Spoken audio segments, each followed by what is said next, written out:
I'm sorry to bring you bad news, Mr. Professor Epidemiologist J. Bhattacharya from Stanford, but you are indeed an anti-vaxxer, according to Northern Territory's Chief Minister Michael Gunner, now retired, thank God, because if you give comfort to, if you even say you are pro-persuasion, if you even speak out against the mandates, you are an evil anti-vaxxer. Do you think at all that your rhetoric around calling people anti-vaxxers, some of whom were vaccinated, has had an impact at all on vaccine take-up in parts of the Territory? No, and I'll repeat it. If you are anti-mandate, you are absolutely anti-vax. I don't care what your personal vaccination status is. If you support, champion, give a green light, give comfort to, support anybody who argues against the vaccine, you are an anti-vaxxer, absolutely.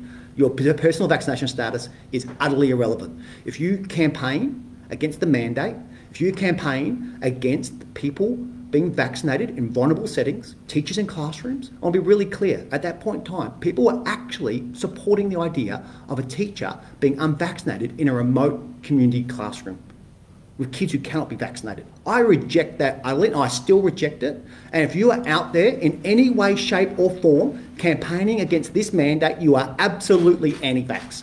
If you say pro-persuasion, stuff it, shove it. We are absolutely going to make sure as many Territorians as possible are vaccinated. That is our best protection against this thing. And if you look at the Doherty modelling that's only come out since, that says if you double dose 80 in remote communities, 5 and up, I think you'll see our vaccine mandate is absolutely crucial to protecting lives, particularly Aboriginal lives. And I will never back away from supporting vaccines, and anyone out there who comes for the mandate, you are anti-vax. Why is he so angry? Why? Well, I mean, I think he. I mean, first of all, I don't understand how anyone could possibly vote for a man that could say something like that. But that's just an aside. That clip shows you the kind of prejudice that people fall under when they have this idea that there's this distinction between clean and unclean.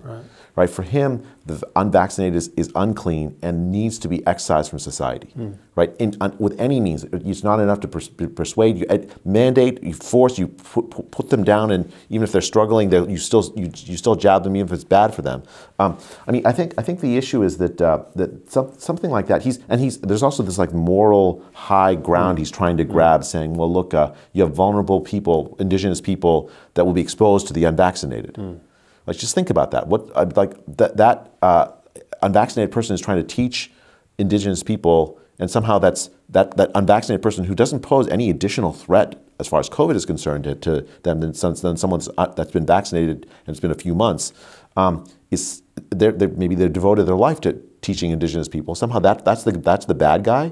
I mean, that is a remarkable clip because it shows you to the extent to which, I don't even blame him. I blame public health authorities for essentially misleading him and the rest of the public into thinking that unvaccinated people are unclean. Your Chief Minister has a wild gleam in his eye. Look, that was a wonderful illustration of the old adage. Yeah?